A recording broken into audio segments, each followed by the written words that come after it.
बहुत समय पहले एक नगर में एक संत महात्मा पहुंचे।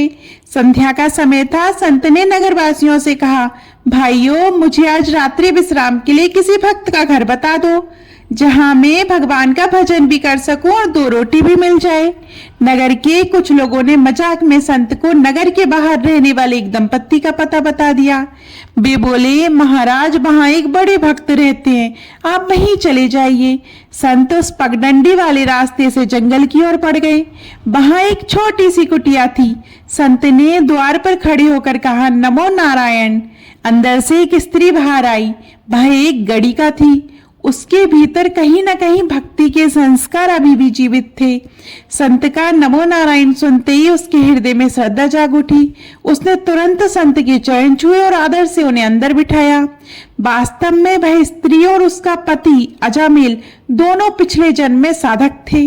दोनों भगवान की भक्ति किया करते थे, लेकिन सही मार्गदर्शन न मिलने के कारण उनकी साधना अधूरी रह गई थी। पिछले जन्म में अजामिल एक कठोर तपस्वी था। वह हठ योग और समाधि का अभ्यास करता था। एक बार कठोर सर्दी में वह कई दिनों तक समाधि में लीन पड़ा रहा। उसका शरीर भी ठंड से अकड़ने लगा। उसी समय वहां से एक साध्वी गुजरी। उसने देखा कि यह साधु कई दिनों से अचेत पड़ा है। उसके पास कोई वस्त्र नहीं था जिससे वह उसे ढक सके। दया से उसका हृदय भर आया।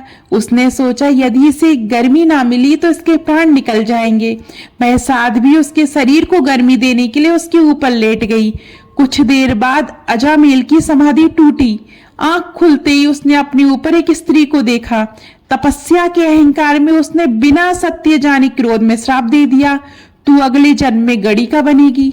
साध्वी भी दुखी हो गई। उसने कहा, मैंने तो तेरे प्राण बचाने के लिए ऐसा किया था, तूने मुझे गलत समझा।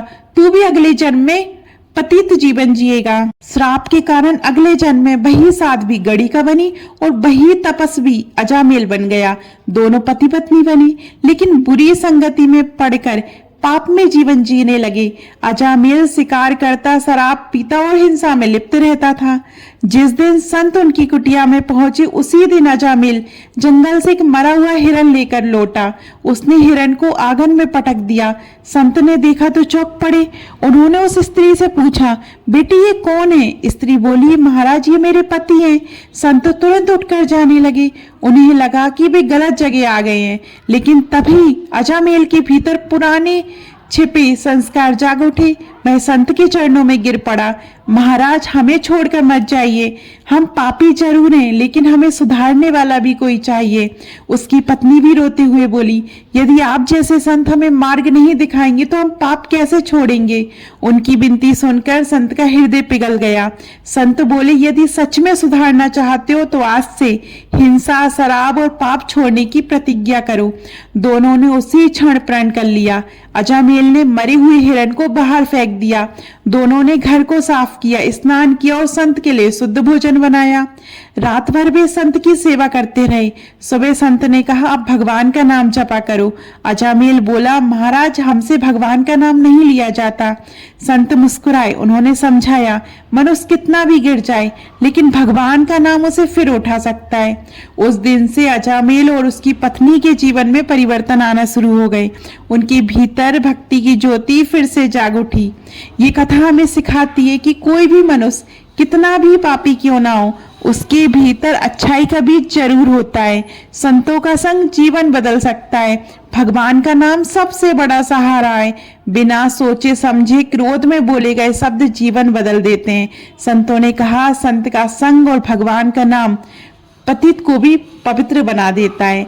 आपको ये कहानी कैसी लगी कमेंट में जरूर बताइएगा। और अभी तक आपने हमारे पेज को फॉलो नहीं किया है और हमारे यूट्यूब चैनल को सब्सक्राइब नहीं किया है तो जरूर कीजिएगा। धन्यवाद।